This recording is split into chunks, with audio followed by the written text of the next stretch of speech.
India TV YouTube channel को subscribe करें और बेल आइकन दबाएं।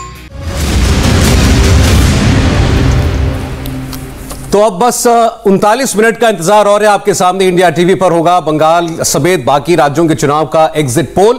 हमारे साथ इस वक्त मानव जायसवाल जी जुड़ रहे हैं, जो कि तृणमूल कांग्रेस के प्रवक्ता हैं। मानव जी, आपका स्वागत है।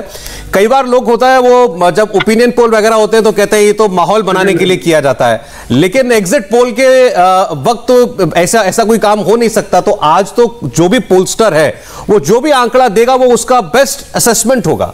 आज आपका अपना इंटरनल असेसमेंट क्या है? सर, पहले तो सभी को नमस्कार। आप सभी को, आप लोगों ने बड़ी मेहनत करी पिछले कुछ महीनों में और आपके ग्राउंड स्टाफ ने बड़ी मेहनत करी। हमारी सभी की शुभकामनाएं उनके साथ है, हमारे पूरे पार्टी की, हमारे पूरे प्रांत की, और पूरी संवेदना है उन पूरे परिवारों से जिन्होंने अपने प्रियजनों को कुछ दिनों में खोया है। और बड़ा दुखद समय है अभी देश पे, बट बहरहाल। और जहां तक सर लोकतंत्र का पर्व है इलेक्शन, और आज वो 8 फेज खत्म हो गया। अब हमको जीवन शैली का बहुत बड़ा महाभारत हमको झेलना होगा पूरे प्रांत को। आप सभी को पता है जिस तरीके से कोविड दर भरे जा रहा है एवरी डे, और हम भी बहुत लिमिटेड है सर सर्विसेज में। बट बहरहाल जो भी है सर, आप लोगों का जो ओपिनियन पोल है और जहां तक ये एग्जिट पोल है, मुझे इस बार जो आपका एग्जिट पोल है, जो मुझे पर्सनली ऐसा लग रहा है, बिकॉज कोविड जिस तरीके से बढ़ रहा था, तो मुझे नहीं लगता कि सैंपल टेस्ट बहुत ज्यादा हुआ होगा।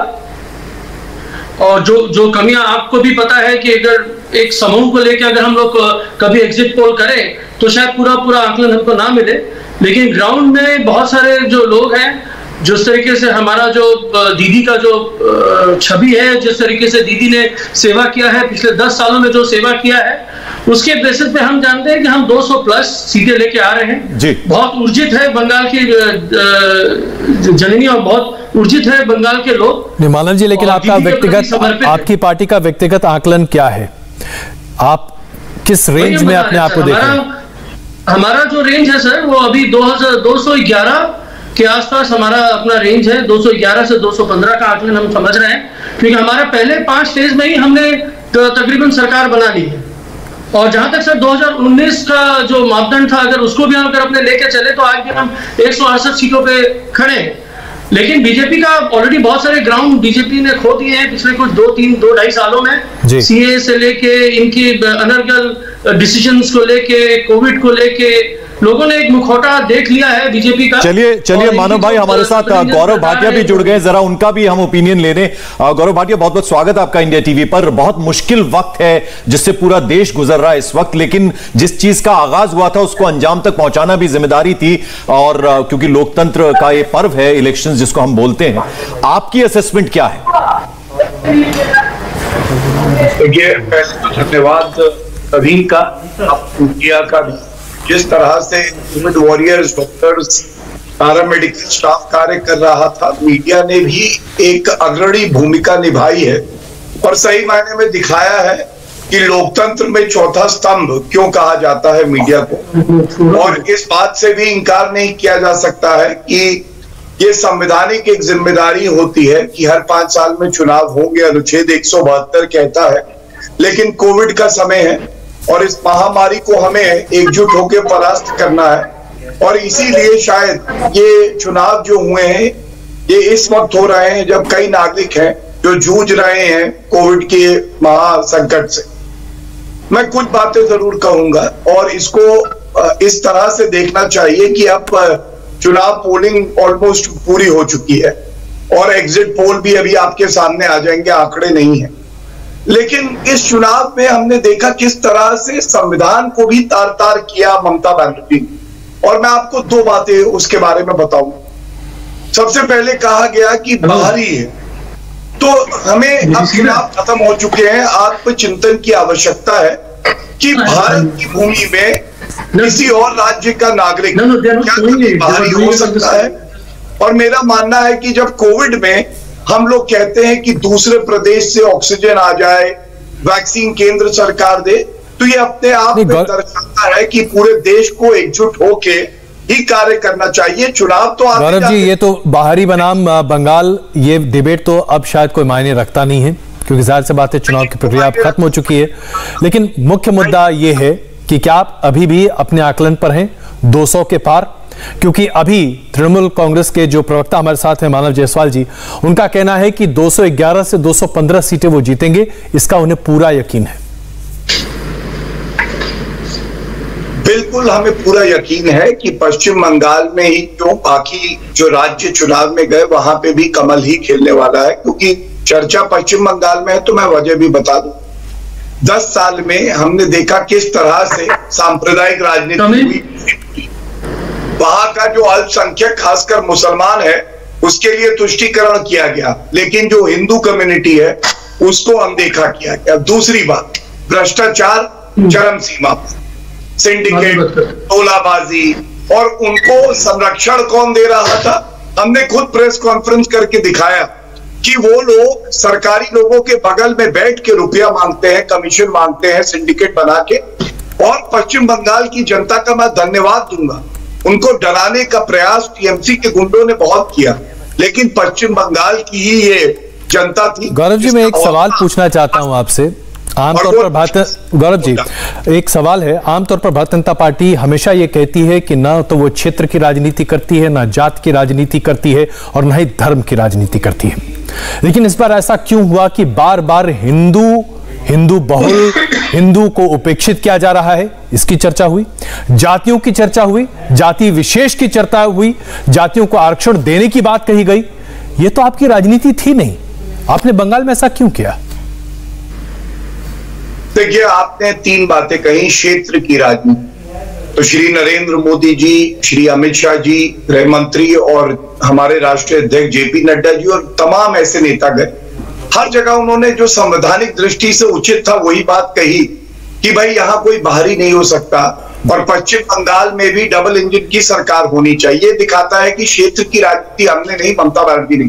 दूसरी बात, सांप्रदायिक राजनीति की आपने करी, तो आप भी ये मानेंगे कि सांप्रदायिक राजनीति वो होती है जब एक मुख्यमंत्री संविधान की शपथ लेके ये कहता है कि मुसलमान तो दूध देने वाली गाय है, मैं इनकी दुलत्ती खा लूंगी, और जय श्री राम का नारा अगर कोई लगा ले तो वो गाड़ी से उतर के कहता है कि इसकी चमड़ी उधेड़ दूंगी। तो अगर हिंदू अस्मिता के लिए खड़ा होना सांप्रदायिक राजनीति है तो मैं समझता हूं ये उचित नहीं होगा।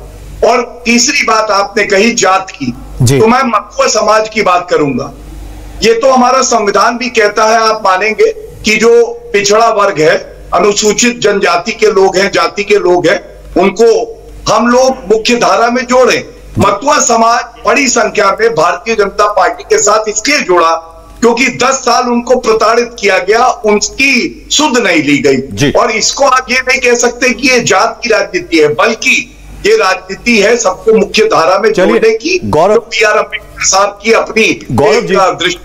गौरव जी, मानव जी हमारे साथ सज्जन यहां पर स्टूडियो में मौजूद हैं जिन्होंने नब्ज को टटोला है बंगाल की, उनसे हम बात कर रहे थे लगातार। आपसे हम ये भी जानना चाहेंगे कि गौरव की हमेशा ये सवाल उठते रहे, प्रधानमंत्री जब बांग्लादेश गए तो उनके उस दौरे को लेकर भी सवाल उठाए गए, उस पर आपका क्या जवाब है कि वो जो टाइमिंग थी प्रधानमंत्री के जाने की उसको लेकर भी सवाल उठाए?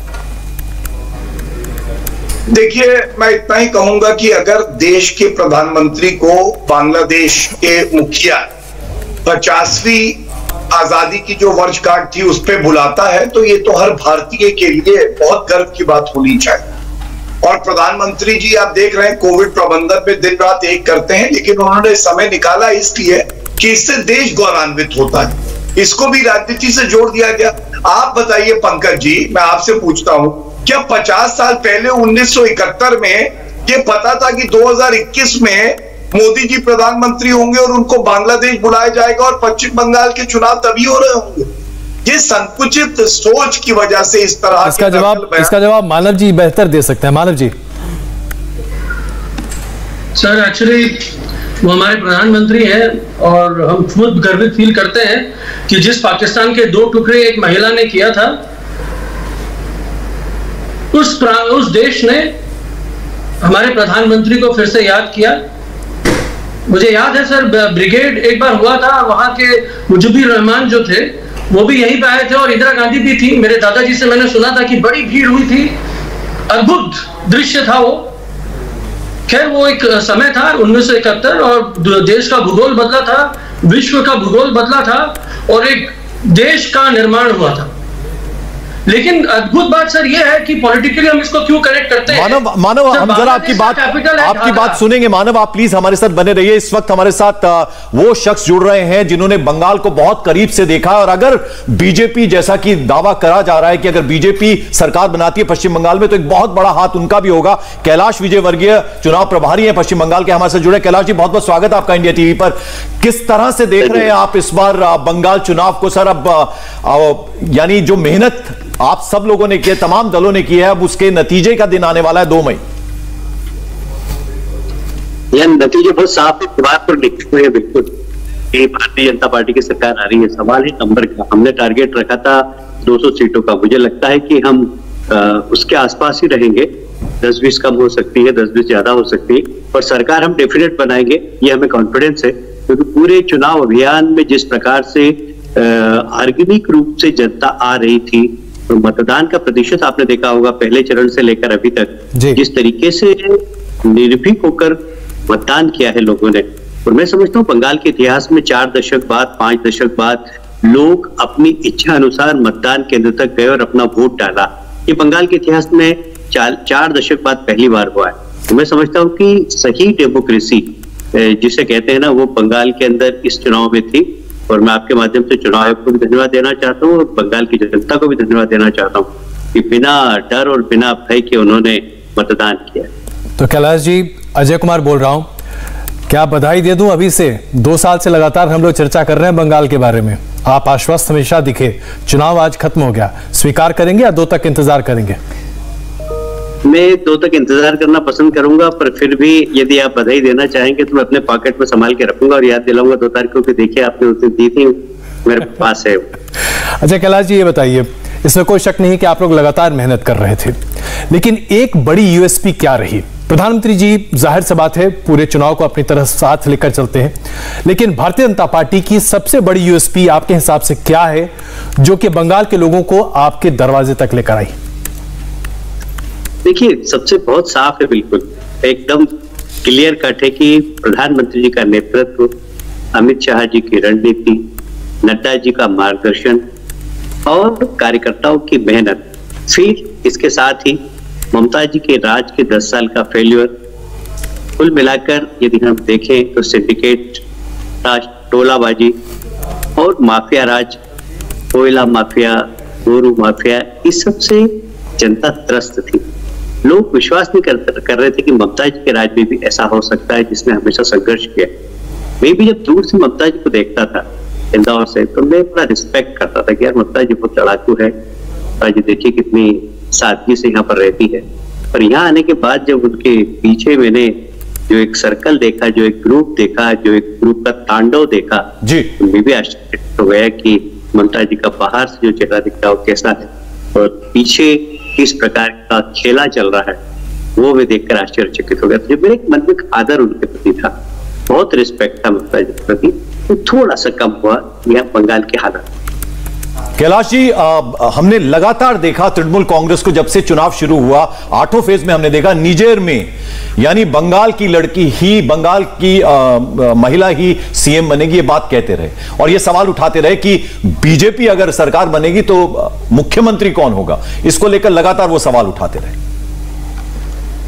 देखिए, ये बहुत हमारे लिए बहुत बड़ी बात नहीं है, लोगों के लिए बड़ी बात हो सकती है, क्योंकि भारतीय जनता पार्टी के पास बहुत सारे ऐसे कार्यकर्ता है जिनमें क्षमता है और साधारणतया जहाँ हम नहीं होते हैं बहुत ज्यादा, वहां हमारा कोई चेहरा भी नहीं होता है।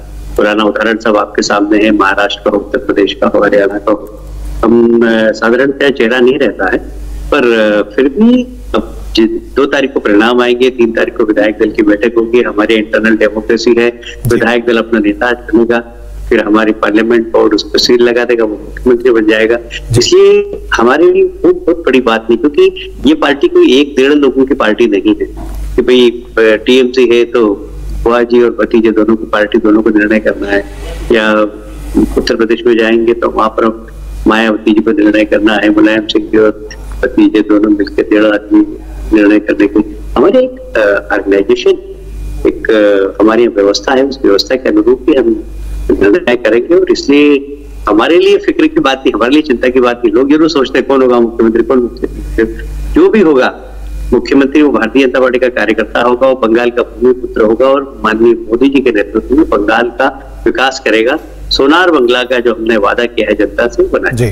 कैलाश जी, अभी हमने अपना एग्जिट पोल यानी कि इंडिया टीवी ने अपना एग्जिट पोल अभी सामने नहीं रखा है। सज्जन हमारे जो सेफोलॉजिस्ट हैं वो लगातार इस पर काम कर रहे हैं। अगले कुछ एक मिनटों में हम उस एग्जिट पोल को जनता के सामने रखेंगे और तब आपसे प्रतिक्रिया भी जरूर लेंगे।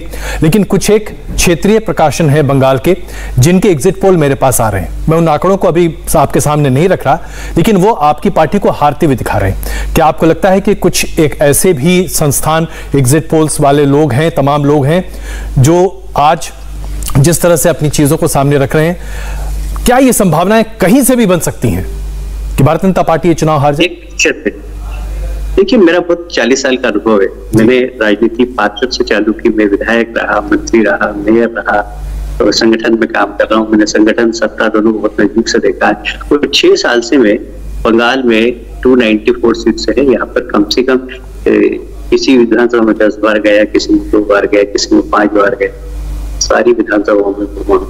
मैं अपने अनुभव से कह सकता हूँ कि 100% भारतीय जनता पार्टी की सरकार बनी, बहुत अच्छे बहुमत से बनेगी। और जो भी लोग ये कर रहे हैं इस प्रकार का, तो एक बात और कहना चाहता हूं मैं कि बंगाल के अंदर भय था। इसलिए आपने यदि कोई जनरल सर्वे किया है तो जो टीएमसी को वोट दे रहा था वो मुकर था, और जो हमें वोट दे रहा था वो चुप था।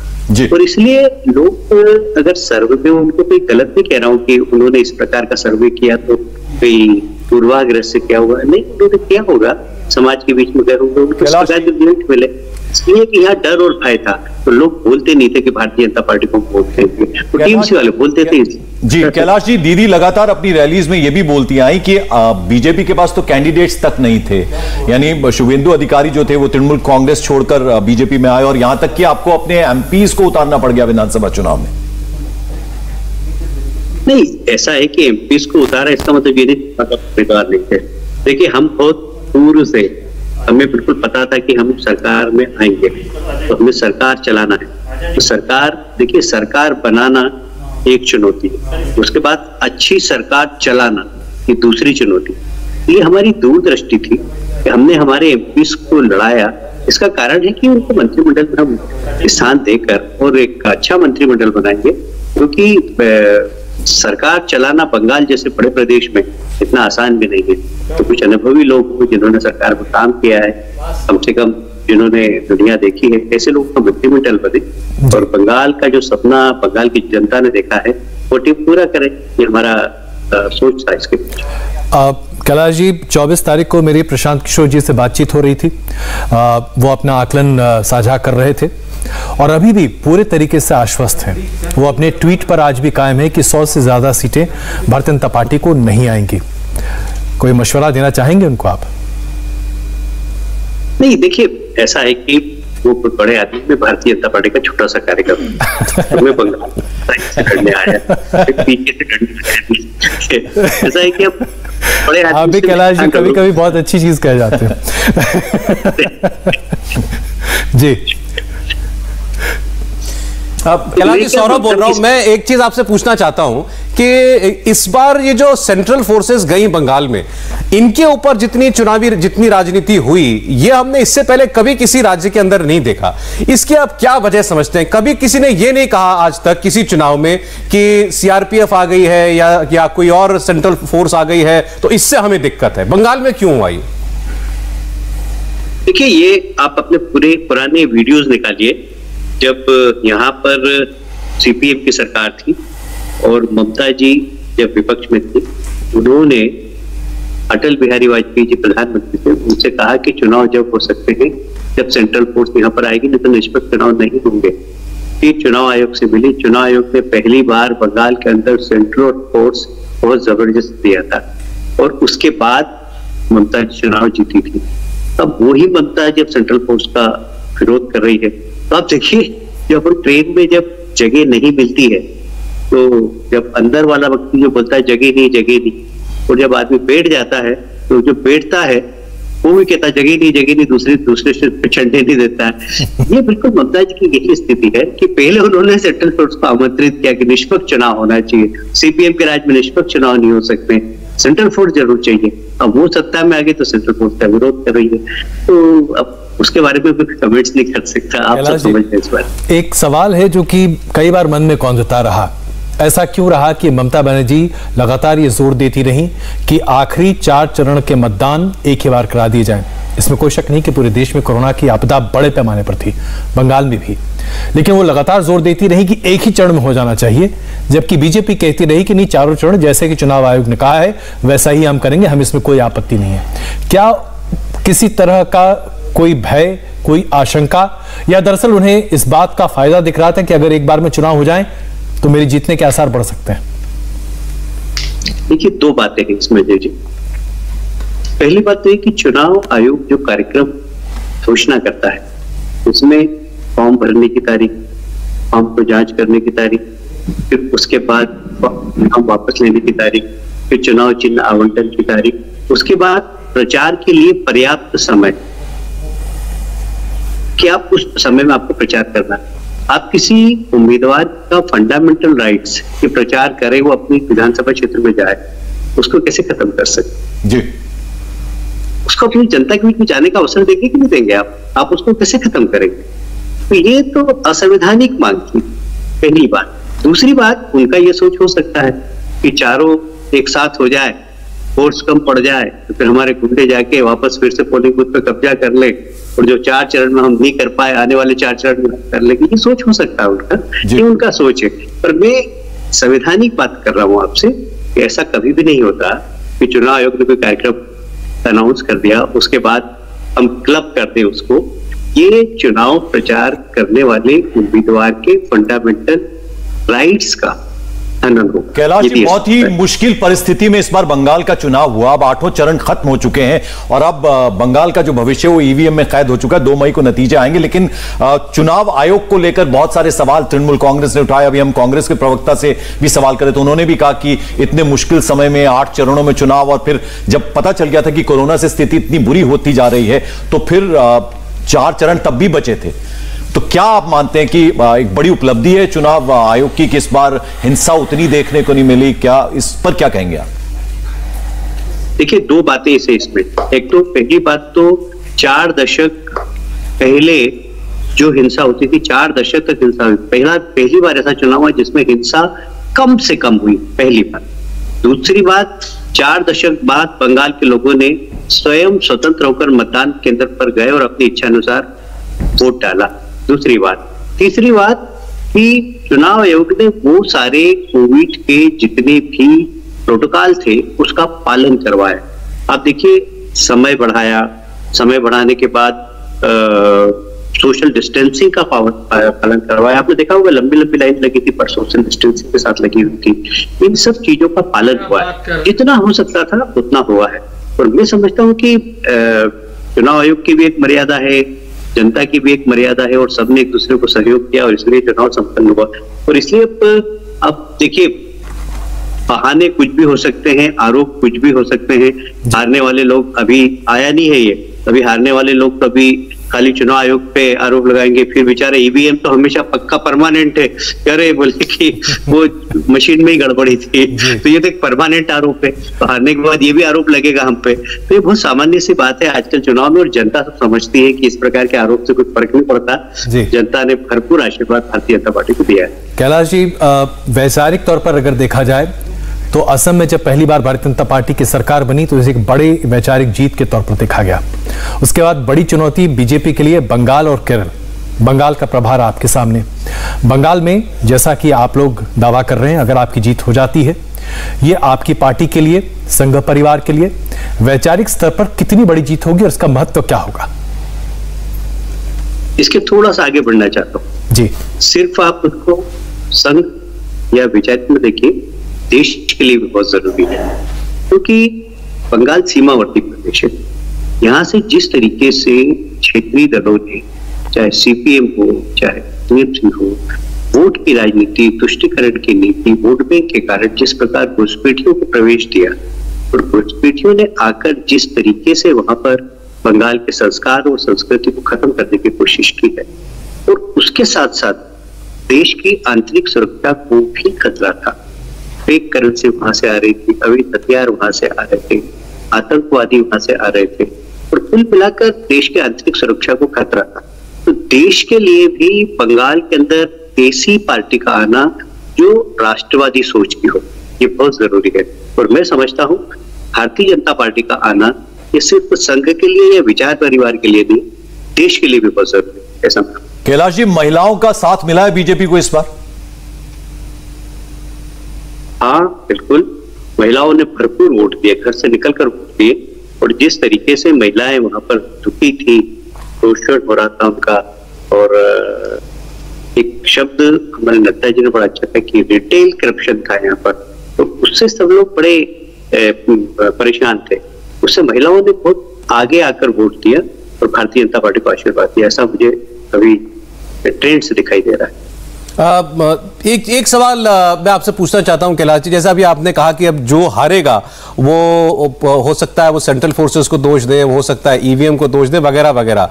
ऐसे ही अगर नतीजे आपकी आशा के अनुरूप नहीं आए तो आप किसको दोष देंगे? आप क्योंकि हर पार्टी, अब ये तो कोई भी नहीं 100% कह सकता कि जो दावा मैंने किया वही सही होगा। अगर आप पीछे रह गए तो उस किसको वजह मानेंगे? देखिए, अगर मगर मैं मानता ही नहीं मैं ये मानता हूं कि 100% हमारी सरकार बन गई है, और इसलिए इस काल्पनिक प्रश्न का मैं जवाब नहीं दूंगा। और ये मान के चलिए कि अगर ऐसा हुआ तो मैं ये कह रहा हूं, अगर ऐसा नहीं होगा भारतीय जनता पार्टी की सरकार बनेगी ही, क्योंकि ये मुझे अपने कार्यकर्ताओं पर विश्वास है, उनके कार्यकर्ताओं की मेहनत पर विश्वास है, हमारे नेतृत्व का प्रभाव जिस तरीके से बंगाल के अंदर है उस पर विश्वास है मुझे, और सरकार बनेगी। कैलाश जी, एक आखिरी सवाल।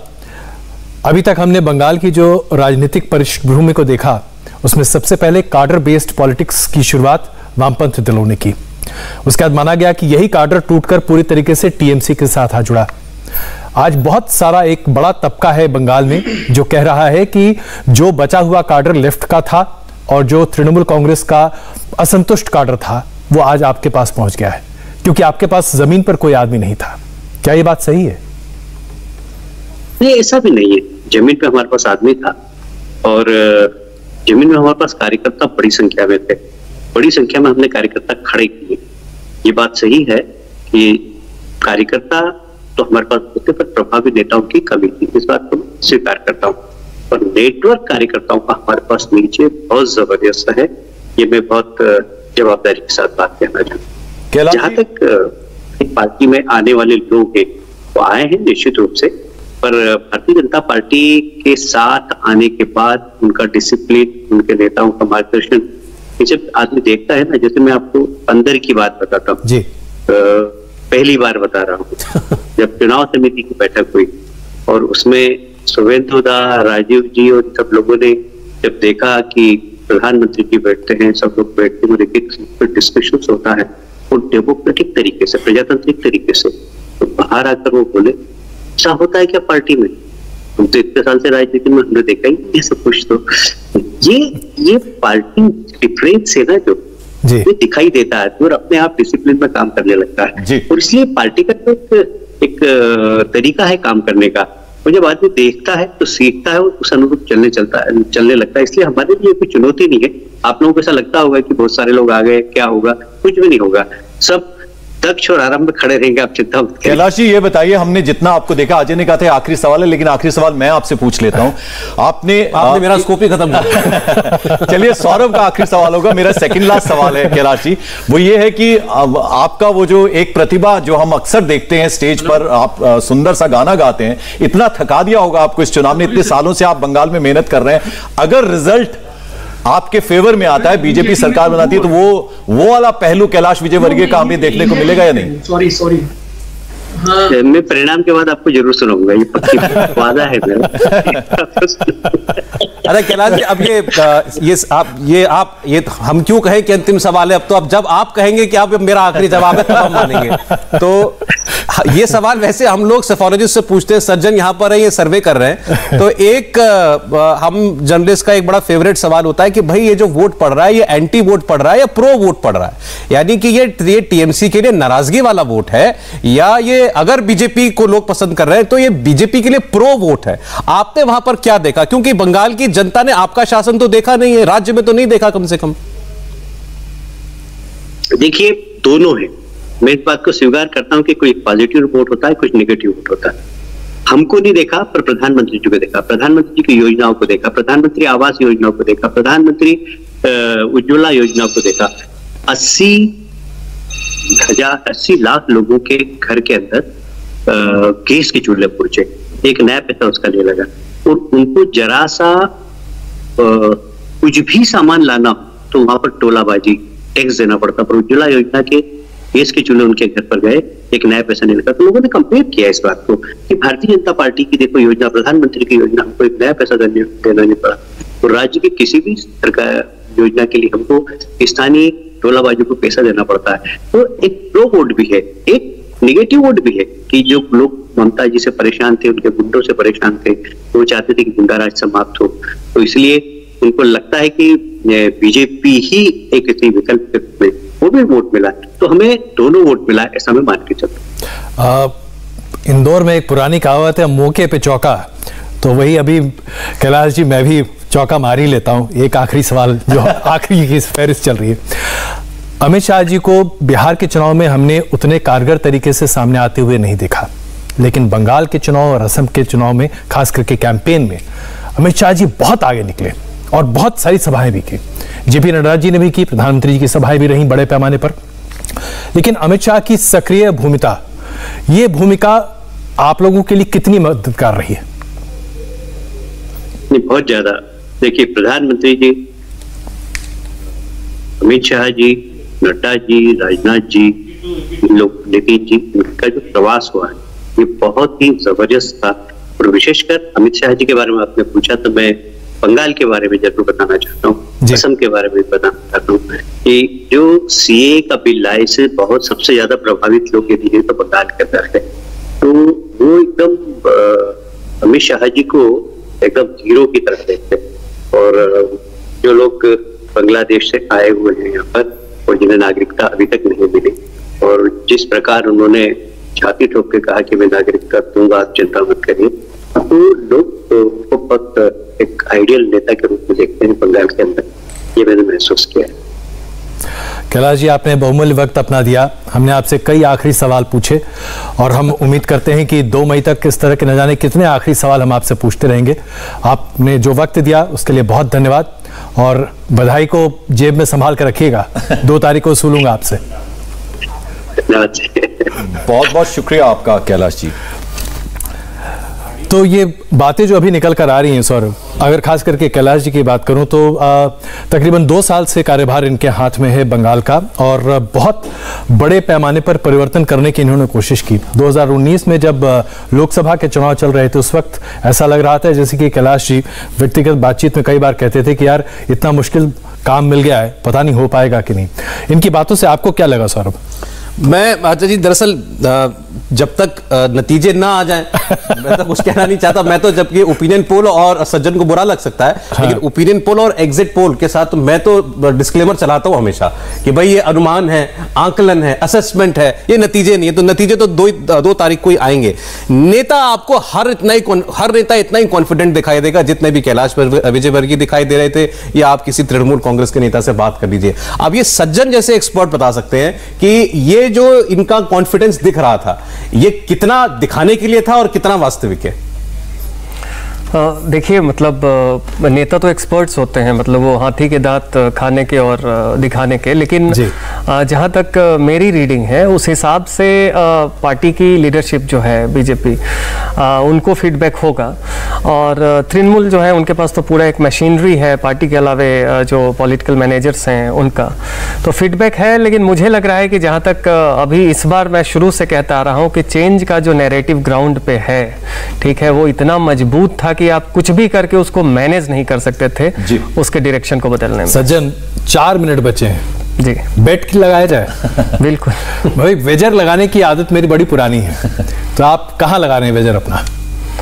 नहीं, अभी तक कोई मिला नहीं है, अभी तक लोग विश्वास नहीं कर रहे हैं। सज्जन, इस बार के चुनाव में आपने चूंकि पूरा अच्छे से कवर किया है, पूरा एक नब्ज टटोली आपने लोगों की, हमने देखा कि हवा का रुख जिधर होता है उधर वोटर जो है वो जाता है। तो स्विंग वोटर जो है वो आपको किस तरफ जाता हुआ नजर? देखिए, इस मामले में बंगाल को समझने की जरूरत है। बंगाल में साइलेंट वोटर होता है, स्विंग वोटर नहीं होता है। मतलब बंगाल में मुझे याद है कि एक मतलब एक बहुत ही किसी गांव में एक कॉमन रेस्पोंडेंट ने कहा था, जब बहुत ज़्यादा उसको ये बिलीव हो गया कि मैं किसी पार्टी से नहीं हूँ, किसी मशीनरी से नहीं हूँ, तो उसने कहा, देखिए सर, बंगाल में चाहे वो 2011 था या 2021 होगा, लोग 6 महीना पहले से माइंड मेकअप कर लेते हैं और फिर चुप हो जाते हैं। हाँ, बट बटन सही जगह पे दबेगा। तो बंगाल में ना ये चुप क्यों हो जाते हैं? ये बंगाल का वोटर क्यों इतना साइलेंट है? क्योंकि बंगाल में देखिए, ये जो कई बार ये जो पार्टी सोसाइटी का कॉन्सेप्ट है जो लेफ्ट ने इंट्रोड्यूस किया कि ग्राम पंचायत भी पार्टी के सिंबल पे होगा। बहुत सारे राज्यों में ग्राम पंचायत का इलेक्शन बिना पार्टी के होता है। उससे क्या हुआ कि गांव-गांव में, घर-घर में हर चीज पार्टी के दायरे में आ गई। अगर आप पार्टी के साथ नहीं हैं तो आप पॉलिटिकल राइवल नहीं है, डेमोक्रेटिक राइवल नहीं है, आप एनिमी हैं उनके।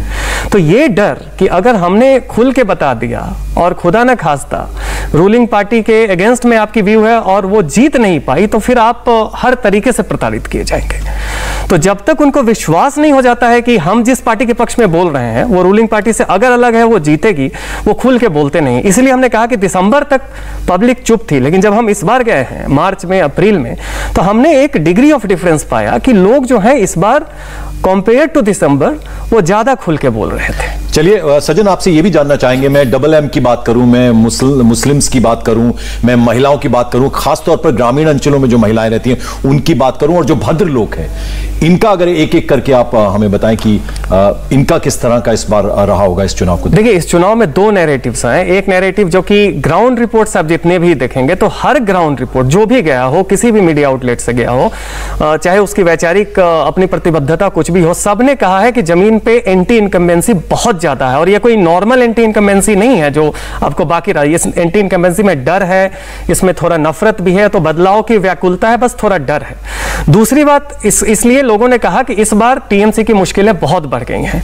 हमने भी दिखाया कि परिवर्तन के आसार बहुत ज्यादा है। लेकिन जो दूसरा एक बहुत सारे विश्लेषक हैं, जो जाने माने विश्लेषक हैं, उन्होंने ये कहा कि नहीं, अगर आप पुराने आंकड़ों के बेसिस पे देखें तो ममता बनर्जी को 8 से 10% के करीब महिलाओं में ज्यादा वोट पहले के इलेक्शन में मिला है। तो एक तो उन्होंने कहा कि महिलाएं अगर लगभग 50%, अपना कमेंट बहुत शॉर्ट रखना पड़ेगा। अब देखिए 45 सेकंड रह गए हैं केवल। जी, तो महिला जो है उनको अलग से ना देखा जाए। जो प्रताड़ना हुआ है उसमें महिला भी उस प्रताड़ना की शिकार रही है, तो उनका रिस्पॉन्स उनके फैमिली या कम्युनिटी से अलग नहीं है। दूसरा, जो मुस्लिम वोट है, जो 30% की बात की जाती है, वो केवल 60 से 65 सीटों में ही डिसाइसिव है। ऐसा नहीं है कि वो 294 सीटों में डिसाइसिव है। और भद्रलोक, देखिए, भद्रलोक पे आ रहा था। भद्रलोक में सज्जन, जहां तक समझ में आ रहा था, ये भद्रलोक आज से साल भर पहले ममता बनर्जी और टीएमसी के पूरे खिलाफ था, लेकिन उसके बाद अचानक उसने पलटी मारी। ऐसा क्यों? जी, देखिए, भद्रलोक में भी मैं थोड़ा सा ये थोड़े हल्के लहजे में बोलना चाहूंगा कि बंगाल की बाकी जनता ने बहुत पहले माइंड मेकअप कर लिया था कि परिवर्तन करना है, और कोलकाता सेंट्रिक एक खास भद्रलोक ने ये माइंड मेकअप कर लिया था कि कुछ भी हो जाए इस बात को एक्सेप्ट नहीं करना है। ये कारण यह है कि उनका एक बंगाल एक्सेप्शनलिज्म में विश्वास है। अच्छा, आप देखिए, आप ये आंकड़े जो है धीरे धीरे भरना जो है वो शुरू हो जाएंगे, क्योंकि अब जो चुनाव आयोग के द्वारा जो सीमा, एक पाबंदी लगाई गई होती है वक्त की, वो खत्म हो गई है। तो अब आपके सामने हम फेज वार, चरणवार जो चुनाव हुए वो आपके सामने हम आंकड़े अब रखने जा रहे हैं। और बिल्कुल, तो ये आंकड़े हम सामने रखेंगे, और हवा इस तरह से बह रही है जिस तरह से सभी पार्टियां चाहती हैं कि हम मान लें, ये भी हम आपके सामने रखेंगे, क्योंकि तृणमूल कांग्रेस कहती है कि उसके पास भी 200 से ज्यादा सीटें आ रही, भारतीय जनता पार्टी भी कहती है कि उसके पास भी 200 से ज्यादा सीटें आ रही। तो अगर दोनों पार्टियों को 200 से ज्यादा सीटें आ रही हैं तो कम से कम 294 की जगह कम से कम 500 सीटें तो पश्चिम बंगाल की विधानसभा में होनी पड़ेगी। बट ऐसा है, हमारे साथ है। सज्जन, ये बताइए कि बहुत सारे सरप्राइजेस अभी देखने को मिले। जी बिल्कुल, तो बस अब कुछ ही मिनट हमारे पास बाकी हैं, हम आपको दिखाएंगे कि क्या कह रहा है इस बार पश्चिम बंगाल का वोटर और क्या कह रहा है इस बार पश्चिम बंगाल।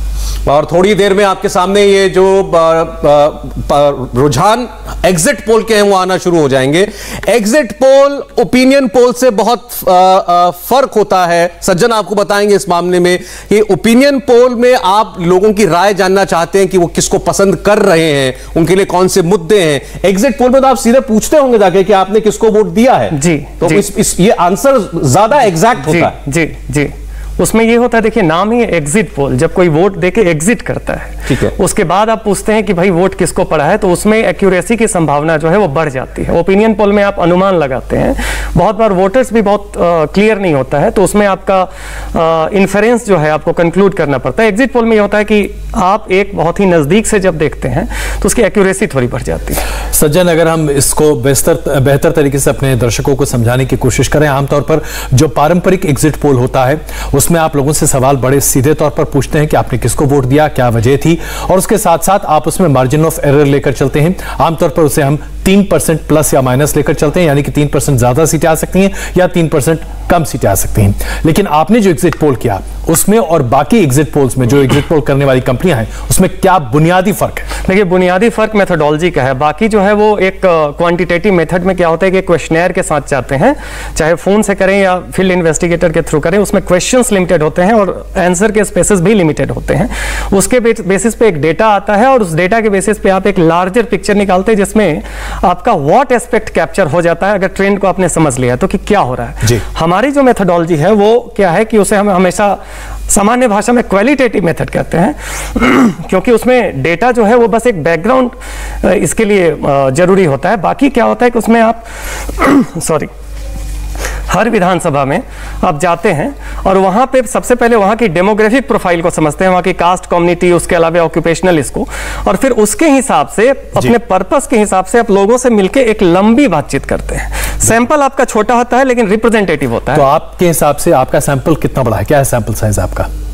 देखिए, हमारे ये सवाल इस सवाल से ही हम करना चाह रहे हैं, क्योंकि सैंपल साइज अगर आप एक विधानसभा में आप ले लें तो लगभग हम 8 से 10 ग्रुप से बात करते हैं और वो उस मतलब की विधानसभा के डेमोग्राफिक प्रोफाइल से मिलता है। मेरे ख्याल से आप सज्जन सीधे आंकड़ों के ऊपर ही चलते हैं। तो आप 292 सीटों के रुझान जो है वो एग्जिट पोल के जो नतीजे आपके सामने, पहले फेज में 3 सीटें थी।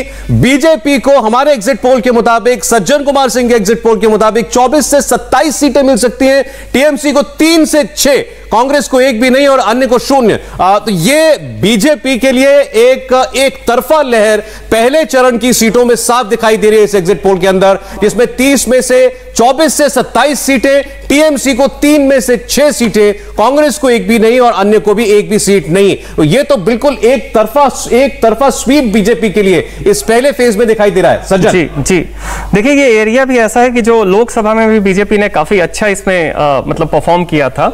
इसमें आप देखेंगे कि जंगल महल के एरियाज हैं, उसके अलावे वो झारग्राम वाला एरिया है, बांकुरा है, पुरुलिया है और वेस्ट मेदिनीपुर का एरिया है। तो इस एरिया में बीजेपी की पहले से काफी ज्यादा मतलब की परफॉर्मेंस मजबूत थी और इसे तृणमूल वाले भी मान रहे थे। सज्जन, ये एक्सपेक्टेड था, इसमें कोई सरप्राइज नहीं, कोई सरप्राइज नहीं है पहले और दूसरे फेज में, कोई सरप्राइज। लेकिन 24 से 27 यानी एक तरह से पूरी तरह से भगवा रंग में रंगा हुआ नजर आ रहा है पहला फेज अगर देखें तो। देखिए, उसका कारण सीधा है कि डेमोग्राफी भी देखें तो वहां पे आदिवासी हो गए, दलित समाज के हो गए और उसके बाद जो बाकी बंगाली हिंदूज हो गए वो काफी अच्छी संख्या में है।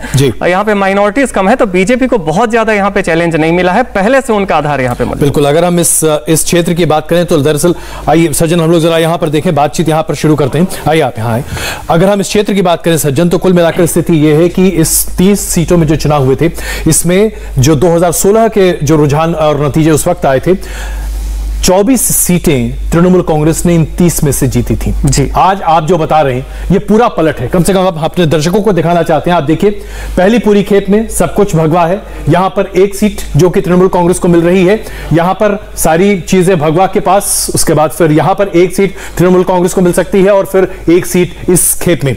कुल मिलाकर अभी तक 30 सीटों के जो हम रुझान सामने प्रस्तुत कर रहे हैं, जो कि एग्जिट पोल आपका कहता है, उसमें से सिर्फ 3 सीटें। क्या इसमें से कोई भी ऐसा कोई सीट है जो कि संशय वाला हो, जिसमें अभी असमंजस हो कि पता नहीं वो बीजेपी के पास है या फिर तृणमूल कांग्रेस के पास?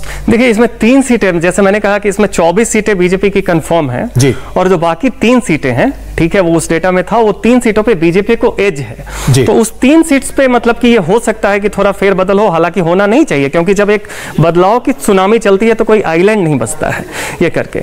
और जहां तक बाकी ये जो 3 सीटों में आप तृणमूल को देख रहे हैं, इसके भी बहुत ही एक्सेप्शनल कारण है। हमने काफी समझने की भी कोशिश की कि ऐसा क्यों हो रहा है, तो वहां पे बहुत ही स्थानीय फैक्टर है, सब कुछ है। लेकिन आमतौर पर देखें तो ये पूरा का पूरा जो पहला चरण है, ये एक बहुत ही ज्यादा मतलब कि चेंज के सेंटीमेंट को लेके है, इसलिए इसमें बदलाव की बहुत ज्यादा। अगर मैं सबसे पहले ये जो तमाम यहां पर जो सीटें हैं, पोताशपुर, काशी उत्तर, कांथी दक्षिण, भगवानपुर, खेजूरी, रामनगर, सब कुछ बीजेपी के पास। देखिए, शुभेंदु अधिकारी का भी एरिया है, पहले से एंटी इनकम्बेंसी, उसके ऊपर से बीजेपी को ले एक फैसिनेशन, उसमें एक विश्वास की ये पार्टी आ सकती है सत्ता में। तीसरा, जिनका 4-5 लोकसभा में वहां पे असर था शुभेंदु अधिकारी का, उनका बीजेपी में आ जाना। तो इसके बाद तृणमूल के पास बहुत ना तो मशीनरी बची, ना ही सेंटीमेंट बचा, ना ही तो उनके पास पार्टी कैडर उस तरीके के बचे। तो शुभेंदु आपके हिसाब से बहुत बड़े इस बार हथियार निकले हैं, जो कि तृणमूल कांग्रेस को बहुत बड़ा नुकसान कम से कम इन क्षेत्रों में पहुंचाते थे। कम से कम मतलब सेंटीमेंट पहले से था, शुभेंदु के पहले से था, उन्होंने इसको और ज्यादा कंसोलिडेट कर दिया। चलिए अब जरा हम स्टैक की बात करें। इगारा, दत्तन, नया ग्राम, गोपी बल्लभपुर, यहां पर नया ग्राम तृणमूल कांग्रेस, ये क्या स्थानीय फैक्टर है? जी, ये बिल्कुल लोकल फैक्टर है। इसमें कुछ जो तृणमूल के पुराने जो नेता हैं, वो उनकी अपनी एक व्यक्तिगत लोगों से एक नेटवर्क है, तो ऐसा आपको बहुत ही एक्सेप्शनली कहीं कहीं पे सीट मिल जाएगा, जहां पे लोग अगर सेंटीमेंट को पसंद कर भी रहे हैं तो एक आध जगह वो एक्सेप्शनली कुछ सीट्स पे जो है वो तृणमूल के तरफ उनका रुझान है। जी। अगर मैं सही समझूं तो इस पूरे इलाके में मुस्लिम वोट आमतौर पर 20% या उससे कम रहा है, और कम है, 15 से 10% से कम, कहीं कहीं। ऐसी स्थिति में क्या ये मानेंगे पोलराइजेशन नाम की कोई चीज यहां पर नहीं थी? यहां जो कुछ भी है वो सब एंटी इनकम्बेंसी है, क्योंकि जैसे हम इस स्टैक की बात करूं, खड़गपुर, गरबेटा, सलाबनी, मेदिनीपुर, ये तमाम इलाके ऐसा लग रहा है जैसे कि मतलब भारतीय जनता पार्टी तो स्वीप कर रही है। जी बिल्कुल स्वीप कर रही है इसमें। तो ये सिर्फ एंटी इनकम्बेंसी आपके हिसाब से, यहां पर स्थानीय कोई फैक्टर काम नहीं किया? जो भी तृणमूल कांग्रेस के उम्मीदवार थे उनके ऊपर पार्टी का परफॉर्मेंस ज्यादा हावी रहा, क्या आप ये कहेंगे? बिल्कुल, वहां पे जो तृणमूल की जो लोकल लीडरशिप थी, उनकी एक जो पूरे बंगाल में थी, बहुत ज्यादा उनका एक नेगेटिव परसेप्शन था। दूसरा, याद रखिए, वायलेंस प्रोन एरिया है, पुरुलिया में, बांकुरा में, झारग्राम में बहुत वायलेंस हुआ है। पहले नक्सलाइट प्रॉब्लम से भी ग्रसित था, छत्रधर महतो वगैरह को तृणमूल ने लाके कोशिश भी की, लेकिन वो चला नहीं। लेकिन जहां आपने पूछा कि पोलराइजेशन, यहां पे मुस्लिम पॉपुलेशन कम है, लेकिन फिर भी आप देखें कि मतलब यहां पे बीजेपी के फेवर में एक सेंटीमेंट है। हालांकि कम होने के बावजूद भी जय श्री राम का जो स्लोगन है वो पुरुलिया में भी बहुत ज्यादा। सज्जन, आपने शुभेंदु अधिकारी का जिक्र किया, तो शुभेंदु अधिकारी तृणमूल कांग्रेस में थे या बीजेपी में आ गए, उससे जनता वोटर को कोई फर्क नहीं पड़ता? देखिए, बड़ा विचित्र, क्योंकि आपने शुभेंदु अधिकारी का पहला वो जो हमने रैक दिखाया उसमें आपने कहा कि शुभेंदु अधिकारी फैक्टर नहीं, शुभेंदु अधिकारी भी मतलब फैक्टर तो पहले से है, लेकिन जहां तक आप देखें कि लोगों से जब हमने पूछा कि साहब आप जिसकी अब तक आलोचना करते थे, जो आपका लोकल फैक्टर था जिसको आप विलेन कहते थे, जब वो बीजेपी में आ रहा है तो उस पर आपकी क्या बात है?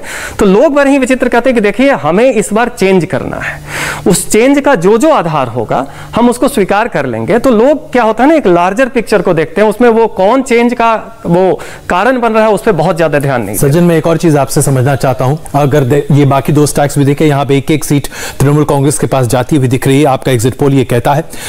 हम अगर सीट्स की बात करें, 2016 में इन 30 सीटों में से 24 तृणमूल कांग्रेस के पास।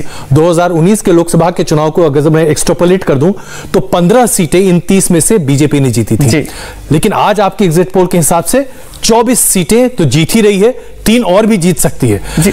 बात समझ में नहीं आती यार, ऐसा क्या मूलभूत परिवर्तन हो गया? नहीं, कारण बताता हूं। एक तो देखिए 2019 में यह दिखा कि जो लेफ्ट पार्टी का एक बड़ा वोट जो सपोर्ट बेस है और जो लोकल कैडर का वो तो शिफ्ट हो गया और वो कर रहा है, वो वापसी नहीं हुई है। इसके साथ लोग ये नहीं देख रहे हैं कि तृणमूल का भी एक बड़ा हिस्सा जो 2019 तक उनके साथ था, वो भी एक हिस्सा जो है परिवर्तन के साथ बीजेपी की तरफ शिफ्ट हुआ है। तो जी सज्जन, कहीं आपको लगता है कांटे की टक्कर भी है इन 3 सीट्स को छोड़ दिया जाए तो, या बिल्कुल आपने क्लैरिटी के साथ भगवा रंग में? मतलब अगर कुछ एक आध सीट पे वैसा कुछ हो जाए, हम लोग ज्योतिष नहीं है, लेकिन आप देखें तो ये जो पूरा का पूरा बेल्ट है इसमें बीजेपी बहुत कंफर्टेबली मतलब जीत रही है, कांटे की टक्कर नहीं है, क्योंकि यहाँ तृणमूल के पास कुछ वैसा आधार नहीं बचा है जिसके आधार पे वो जीत सके। उन्होंने कुछ वेलफेयर स्कीम द्वारे सरकार वगैरह चलाया, लेकिन सब लोग जानते हैं चुनाव के 6 महीने पहले किसी भी सत्ताधारी पार्टी की कोई भी जो ये मतलब स्कीम होती है वो कहीं से भी मतलब सफल नहीं होता। अच्छा सज्जन, एक बात बताइए कि उसमें अन्य राज्यों में भी अपने आप को उलझाई हुई थी, क्योंकि अन्य राज्यों में भी चुनाव थे जी, कैंपेन पूरी तरीके से हो रहा था, लेकिन क्या फैक्टर चला होगा यहां पर जो कि भारतीय जनता पार्टी के लिए सेंटिमेंट बन गया? क्या आप जो कह रहे हैं उसको मैं सही मानूं कि 6 महीने पहले तय कर दिया था, दिमाग लॉक कर दिया था लोगों ने, चाहे जो भी हो बीजेपी को वोट देना? बिल्कुल वही था। और दूसरी बात, बस लोगों ने एक क्वालिफाई ये किया था कि अगर सही, बंगाल में कहते हैं अगर लीगल चुनाव हुआ, वहां पे लीगल वर्ड बड़ा यूज करते हैं अपने भाषा में, तो लीगल से हमने पूछा मतलब क्या है, तो उन्होंने कहा कि केंद्रीय वाहिनी के अंदर में चुनाव होना चाहिए, क्योंकि वहां पे जो पुलिस प्रशासन की 2018 के पंचायत चुनाव के बाद विश्वसनीयता पे काफी बड़ा प्रश्न लगा था। तो ये चीज जो छोटे छोटे टुकड़ों में चुनाव बता और सेंट्रल फोर्सेस की जो वहां पे डिप्लॉयमेंट हुई, उसको देख के लोगों को बस एक कॉन्फिडेंस चाहिए था कि हम अपने घर से निकल के जाके वोट कर पाएंगे। सेंटीमेंट पहले से था, सेंटीमेंट पहले से था जी। और एक बार फिर हम अपने दर्शकों को बता दें, ये जो अभी आप हमारे एग्जिट पोल के रुझान सामने देख रहे हैं, इसमें से 3 सीटें अभी जो स्थिति है उसमें तृणमूल कांग्रेस के पास जाती दिख रही है। 24 सीटें तो सज्जन मान रहे हैं कि पूरी तरीके से बीजेपी के पास है। 3 सीटों पर अभी थोड़ी सी स्थिति वैसी है, लेकिन मानना यह है कि उसमें बीजेपी बढ़त के साथ आगे है। और सज्जन, इस तरह का एग्जिट पोल अगर पहले फेज में है तो आने वाले फेज में तो आप बम पटाखा फोड़ने वाले भाई।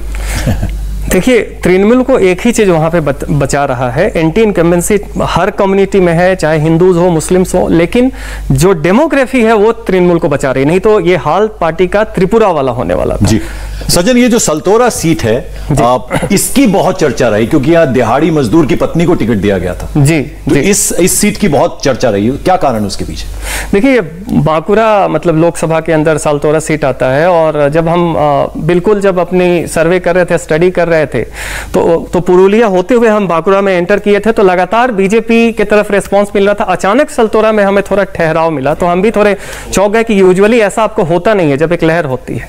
तो सल्तोरा में देखिए यहाँ पे यह है कि गरीबी बहुत है, ठीक है, यहाँ से लोग इंटरनल माइग्रेशन भी करते हैं बाकी जगह पे, और यहाँ से लोग बाकी जगह भी माइग्रेशन के लिए जाते हैं। सूखे की प्रॉब्लम है यहाँ पे, और उसके अलावा पॉवर्टी बहुत ज्यादा है। तो सल्तोरा उस कारण से एक ऐसा है जो कि आप देखेंगे तो बहुत ज्यादा गरीब जिले में वो आएगा। साथ ही साथ यहाँ पे क्या है कि बीजेपी की जो सांगठनिक कमजोरी है, मैं भी इसका सही से अभी मतलब समझ में नहीं आया कि क्यों सल्तोरा मतलब इस पूरे लहर से बच रहा है। हालांकि कुछ लोगों ने मुझे बोला है कि नहीं साहब, चुनाव के मतलब बाद यहाँ भी कुछ बाजी पलट सकती है, लेकिन हमने हमेशा मेथोडोलॉजी के तहत हमें जो जिस समय दिखा हमने उसी को दिखाया है। ये तो वहाँ की गरीबी है, सूखे की समस्या है, माइग्रेशन की प्रॉब्लम है, उसको देते हुए जो एक दिहाड़ी मजदूर के परिवार से टिकट देना भी उस मतलब सच्चाई को उजागर करने का एक। तो आप ये कह रहे हैं कि सेंटिमेंट ने यहाँ पर स्थानीय सेंटिमेंट ने ज्यादा काम किया है, और बीजेपी की सांगठनिक कमजोरी कहीं कहीं मतलब कि जो बिल्कुल वो नहीं वो दिख गई है। तो सल्तोरा उस तरह के सेंटिमेंट की बात से ही आमतौर पर माना जाता रहा है कि उत्तर भारत के लोग थोड़े ज्यादा सेंटिमेंटल होते हैं, चाहे आप बिहार की बात कर लें, बंगाल की बात कर लें, असम, उड़ीसा, ये तमाम ऐसे राज्य हैं जहां सेंटिमेंट अपने आप में बहुत हावी रहता है जी। ये सेंटिमेंट आज भारतीय जनता पार्टी के पक्ष में है, इस बात को आप पुष्टतः वहां देख पाए? बिल्कुल। और बंगाल में तो सेंटीमेंट आप हिंदी हर्टलैंड से कंपेयर करें तो कम से कम 10 गुना ज़्यादा होता है। बंगाली लोग बुद्धिजीवी माने जाते हैं, ठीक है, ये एक धारणा है, लेकिन बुद्धिजीवी होने के साथ वो इमोशनल भी बहुत ज़्यादा होते हैं। और ये चीज़ लोगों ने बताया कि यहाँ पे इमोशनल वोटिंग बहुत ज़्यादा होती है, कि एक बार माइंड मेकअप कर लिया फिर उसके आगे कुछ देखते नहीं है। तो इस कारण से आप देखें 77 का चुनाव हो चाहे 2011 का हो, जो पार्टी आधे सीटों पे पोलिंग एजेंट नहीं दे पाई वो जीत के आती है, वो रेशनल वोटिंग से नहीं जीत सकते हैं आप। और वही चीज 21 में भी दिख रहा है कि ये इमोशनल फैक्टर जो है, इस चुनाव को पैशन के तौर पे समझने की जरूरत है, ना तो रेशनल बिहेवियर। सज्जन, फिर दूसरी चीज ये कि जो पहला फेज हम दिखा रहे हैं 30 सीटों में, जिस तरह से बीजेपी एकदम भगवा रंग में रंगा हुआ नजर आ रहा है, पहला फेज यानी 27 सीटें मिलती हुई नजर आ रही हैं बीजेपी को, तो ये क्या डिसाइडिंग फैक्टर एक तरह से होता है, क्योंकि पास ऑन होता होगा चीजें कि भाई ज्यादा वोट जो है बीजेपी को पड़े तो बाकी जो 7 फेसेस बचते हैं, तो क्या लगता है कि वो कहीं ना कहीं डिसाइडिंग हो जाता है? बिल्कुल। देखिए, जो एक्चुअल जो इलेक्टोरल बैटल है उससे पहले वॉर ऑफ परसेप्शन होता है, धारणाओं की लड़ाई होती है। तो अगर आपको इनिशियल मोमेंटम मिल गया तो पहला फेज पूरे बंगाल में पास ऑन होता है, आपको लगता है? बिल्कुल बिल्कुल बिल्कुल। चूंकि उसके बाद ये चूंकि चुनाव जब हो गया तो फिर उसके बाद सच्चाई जो है वो वर्ड टू माउथ, और इसी बात से शायद एतराज था तृणमूल कांग्रेस को इस बार 8 फेजेस के चुनाव को लेकर। निश्चित तौर पे मान लीजिए पहला फेज जो होता अगर मतलब मुर्शिदाबाद या मालदा की तरफ होता और इस तरीके से होता। बिल्कुल। तो चलिए, ये तो रही पहले फेज की बात, अब जरा हम दूसरे चरण की बात कर लेते हैं। दूसरा फेज क्या कह रहा है? पहला फेज हमने देखा 30 में से 27 सीटें जो थी वो नजर आ रही थी बीजेपी के पाले में जाती हुई। अब ये दूसरा फेज आप देखिए, यहां पर भी एकदम क्लियर कट मैसेज, क्लियर है एकदम, बीजेपी भगवा रंग में रंगा हुआ दूसरा फेज भी नजर आ रहा है। केवल 2 सीटें टीएमसी तृणमूल कांग्रेस को मिलती नजर आ रही हैं। कांग्रेस और कम्युनिस्ट को बिल्कुल एक भी सीट नहीं मिल रही है और अन्य के खाते में भी 0 है। यानी यहां पर भी सीधे सीधे बीजेपी क्लियर कट जीतती हुई नजर आ रही है। अजय, ये तो अपने आप में आश्चर्यजनक हो जाएगा कि हम तकरीबन 60 सीटों की बात कर रहे हैं, जिसमें से महज 5 सीटें तृणमूल कांग्रेस के पास जाती हुई दिख रही हैं और बाकी 55 सीटें, माफ कीजिएगा मैंने गलत कह दिया, 5 सीटें तृणमूल कांग्रेस तो 55 सीटें बीजेपी के पास। और कांग्रेस का तो खाता भी नहीं खुले, ये बड़ा जबरदस्त ये है। सिर्फ 2 सीटें, दासपुर और केशवपुर जो कि शेड्यूल कास्ट की सीट है, रिजर्व कॉन्स्टिट्यूएंसी है, और उसके अलावा बाकी सब कुछ, यानी कि कई रिजर्व कॉन्स्टिट्यूएंसीज भी भारतीय जनता पार्टी के खाते में जाती हुई दिख रही हैं। चाहे हम हल्दिया की बात करें, गोसावा की बात करें, और उसके बाद अगर आप पत्र प्रीतम, काको द्वीप, सागर, तुल्लुक, उसके पाकसकुड़ा, ये मतलब ऐसा लग रहा है जैसे कि लोगों ने सुपड़ा साफ करने का मन बना लिया था। देखिए, यहाँ पे अगर आप इधर की पहले रो में देखें, गोसाबा, पाथर प्रतिमा का, तो ये जो है दक्षिण 24 परगना जो तृणमूल का गढ़ है, बिल्कुल ठीक है। और जहाँ पे याद रखें कि जो दलित आबादी है वो बहुत ज्यादा है, खासकर पौंड्र खत्री दलित है, यहाँ पे माइनॉरिटी आबादी भी है। और ये ऐसा जगह है जहाँ पे अभिषेक बनर्जी, उनका एक फिफडम माना जाता है युवा कांग्रेस का। यहाँ पे जो आप देखेंगे कि बीजेपी की एंट्री आश्चर्यचकित है। बाकी जगह तो आप देख ले तो एक शुभेंदु अधिकारी थे और सब कुछ था, लेकिन ये जो फेज है ये आपका गेम चेंजर है कि दक्षिण 24 परगना की सीटों पे जब बीजेपी ने एंट्री लगाई। अजय, सबसे इंपॉर्टेंट यह नंदीग्राम है। बिल्कुल, ये 2 ममता बनर्जी 5 दिन वहां जाकर बैठ गई थी। ये 2 सीटें जो अभी आप यहां देख रहे हैं, हल्दिया और नंदीग्राम, क्या विचार है आपका? नंदीग्राम जहां पर ममता बनर्जी बूथ के अंदर जाकर बैठ गई थी 3 घंटे तक, वहां पर बीजेपी। ये मत भूलिए कि नंदीग्राम का मूवमेंट सिंगूर के साथ चल रहा था, तो उसकी अगुवाई वहां पे ममता बनर्जी चेहरा थी, लेकिन खुद शुभेंदु अधिकारी वो कर रहे थे।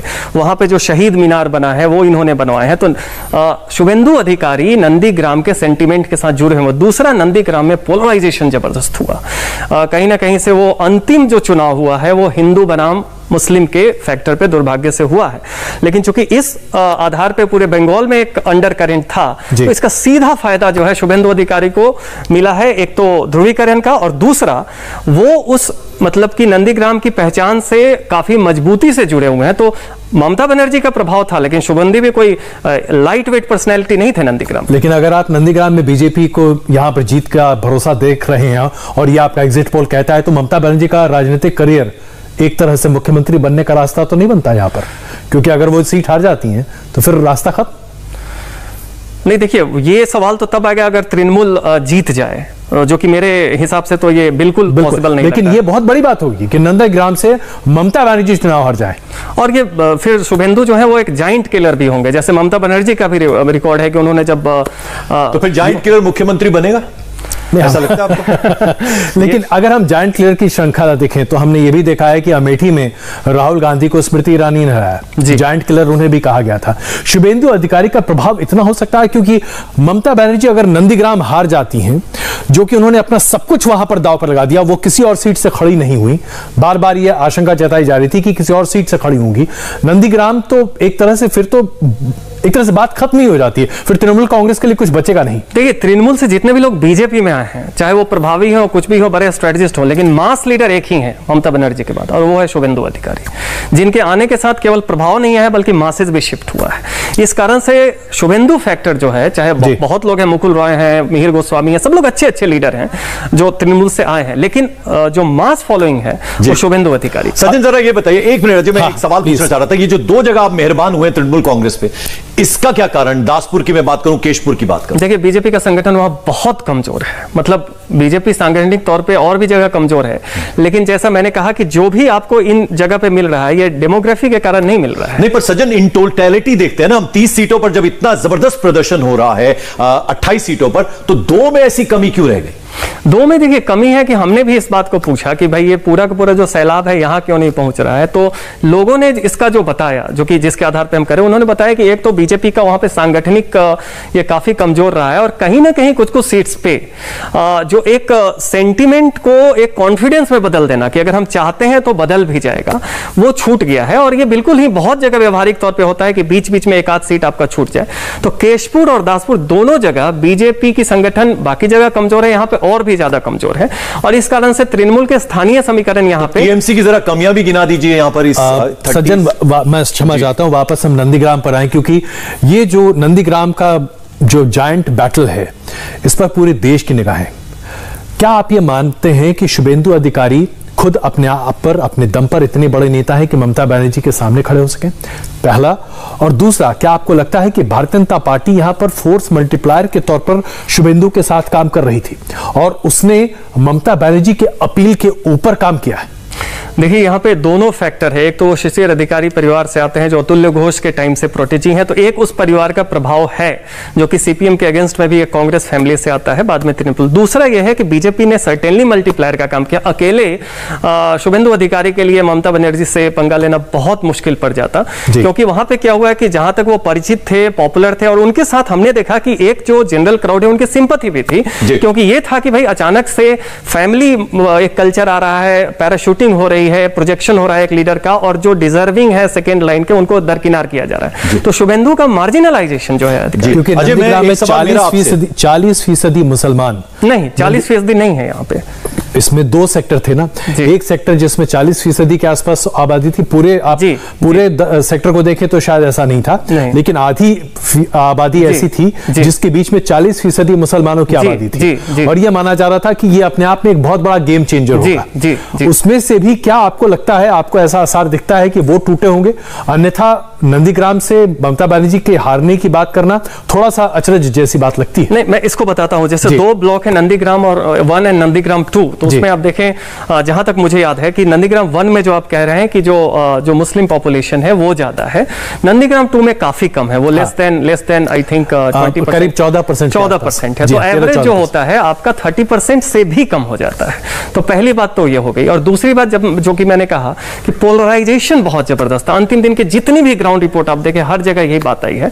और शुभेंदु अधिकारी और बीजेपी ने, अमित शाह का रोड शो भी था, तो उस लिहाज से अंतिम मोमेंट में जो है वोटिंग जो हुआ है वो पोलराइज लाइन पे हुआ है, और शुभेंदु को मेरे हिसाब से पक्की बढ़त। चलिए सज्जन, मैं यहां आपको रोकना चाहूंगा। हमने पहले और दूसरे फेज के एग्जिट पोल में बड़ा उलटफेर देखा। एक छोटा सा ब्रेक हम यहां ले रहे हैं। ब्रेक के बाद समझिए कैसे तीसरे फेज का एग्जिट पोल बंगाल की पॉलिटिक्स में, बंगाल की राजनीति में बड़ा परिवर्तन, बड़ा बदलाव कर सकता है। केवल 5 मिनट का ब्रेक, हम फौरन हाजिर होते हैं।